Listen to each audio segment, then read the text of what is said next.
इस वीडियो में हम सर्कल ऑफ विलिस की बात करेंगे। सर्कल ऑफ विलिस एक हेप्टागोनल स्ट्रक्चर है जो हमारे बेस ऑफ द ब्रेन पे फॉर्म होता है। इसमें से कई सारी ब्रांचेस निकलती हैं जो हमारे ब्रेन के डिफरेंट पार्ट्स को सप्लाई करती हैं। सबसे पहले देखते हैं कि ये सर्कल ऑफ विलिस बनता कैसे है। तो एओर्टा से ही शुरू करते हैं।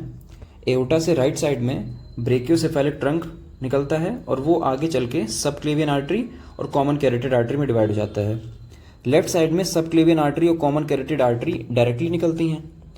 तो कॉमन कैरोटिड आर्टरी आगे चल के एक्सटर्नल कैरोटिड आर्टरी और इंटरनल कैरोटिड आर्टरी इसमें दोनों में डिवाइड हो जाती है। हमें मेनली इंटरनल कैरोटिड आर्टरी पे फोकस करना है, ठीक है।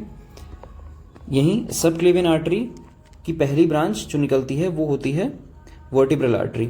वर्टिब्रल आर्टरी सर्वाइकल वर्टिब्रा के ट्रांसवर्स फोरामिना के थ्रू पास होती हुई ऊपर जाती है, ठीक है।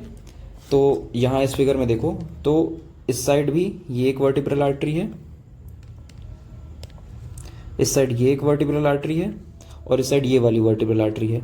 ये वर्टिब्रल आर्टरी ऊपर जाके मिलके साथ में बेसिलर आर्टरी का फॉर्मेशन करती है। इस डायग्राम में हम अच्छे से देखेंगे, यहाँ पे दोनों वर्टिब्रल आर्टरी मिलके बेसिलर आर्टरी बनाई है।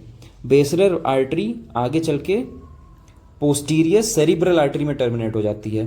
तो ये दोनों ब्रांचेस क्या हैं? Posterior cerebral artery. यहाँ तक हमारा वर्टिब्रल आर्टरी का काम खत्म। इसमें कुछ और ब्रांचेस हैं वो देख लेते हैं। तो पोस्टीरियर सेरिब्रल आर्टरी हो गई। पोस्टीरियर सेरिब्रल आर्टरी का जो P1 सेगमेंट है, P1 सेगमेंट क्या होता है? P1 सेगमेंट ये वाला पार्ट है, ये वाला पार्ट, ये P1 सेगमेंट है और यहाँ पोस्टीरियर कम्युनिकेटिंग आर्टरी के इस साइड ये P2 सेगमेंट है, ठीक है, P2 और P1। तो जो P1 सेगमेंट है ये बेसिकली रिस्पॉन्सिबल होता है मिड ब्रेन की ब्लड सप्लाई के लिए, ठीक है। और जो हमारी बेसिलर आर्टरी है ये इन सारी पॉन्टाइन आर्टरीज के सहारे ये बेसिलर आर्टरी हमारे पॉन्स को सप्लाई करती है। और ये वर्टिब्रल आर्टरी के इसी डायग्राम में हम देखते हैं। तो वर्टिब्रल आर्टरी ऐसे ऐसे गई आ रही होती है और इन्हीं के इसी में से निकलती है दो साइड से आर्टरी, से बोलते हैं हम एंटीरियर स्पाइनल आर्टरी। तो एंटीरियर स्पाइनल आर्टरी और ये वर्टिब्रल आर्टरी साथ ही मिलके मेडुला को सप्लाई करते हैं, मेडुला, ठीक है। अगर एंटीरियर स्पाइनल आर्टरी इफेक्ट होती है तो उसे मीडियल मेडुलरी सिंड्रोम बोलते हैं। और अगर ये वर्टिब्रल आर्टरी इफेक्ट होती है तो प्राइमरली हमारे पास लेटरल मेडुलरी सिंड्रोम होता है, ठीक है।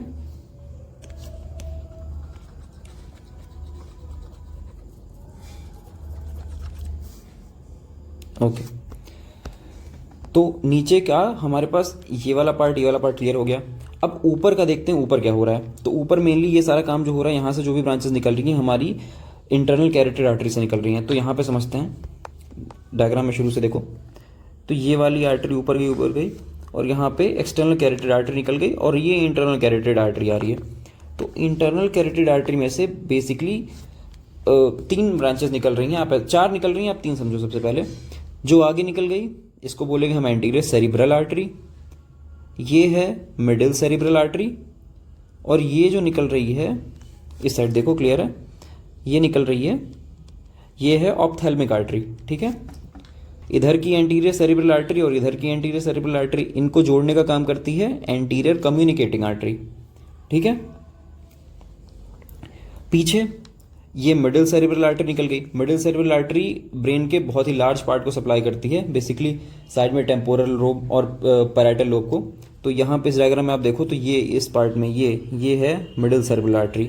आगे निकल गई है एंटीरियर सेरिब्रल आर्टरी, ये हमारी बेसिलर आर्टरी और बाकी सारी आर्टरीज हैं, ठीक है। तो अगेन इंटरनल कैरोटिड आर्टरी जो निकल रही है इसको और पोस्टीरियर सेरिब्रल आर्टरी को कनेक्ट कौन करता है? तो ये है posterior communicating artery, posterior communicating artery. ये भी ब्रांच होती है इंटरनल कैरोटिड आर्टरी की, ठीक है। तो मोटा मोटा यहाँ पे हमें सर्कल ऑफ विलिस समझ में आ रहा है। अब इसी के बारे में यहाँ नोट्स में वही सेम चीज़ लिखी है मैंने।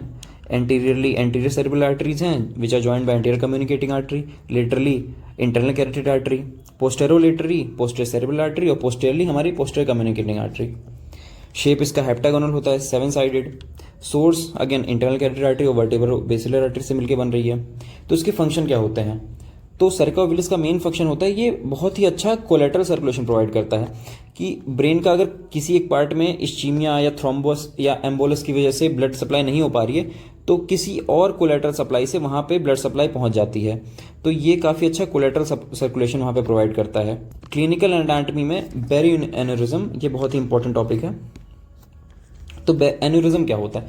तो एन्यूरिज्म कुछ नहीं, आर्टीरियल डायलेटेशन होता है कि जैसे ये आर्टरी है, इसी में ही ऐसे आउट पाउचिंग हो जाती है, डायलेटेशन हो जाता है इंटिमल लेयर और इन सब का, और ये आगे चल के रप्चर भी कर सकती है जिसकी वजह से ब्रेन में बहुत ही सीरियस हेमरेज हो सकता है। तो इसका मोस्ट कॉमन साइट यही होता है जहाँ मैंने बना के दिखाया है, एंटीरियर कम्युनिकेटिंग आर्टरी और एंटीरियर सेरेब्रल आर्टरी के जंक्शन पे ये पॉइंट मोस्ट कॉमन साइट होता है ब्रेन एन्यूरिज्म का। ठीक है, और भी जगह हो सकती है बट ये मोस्ट कॉमन साइट है।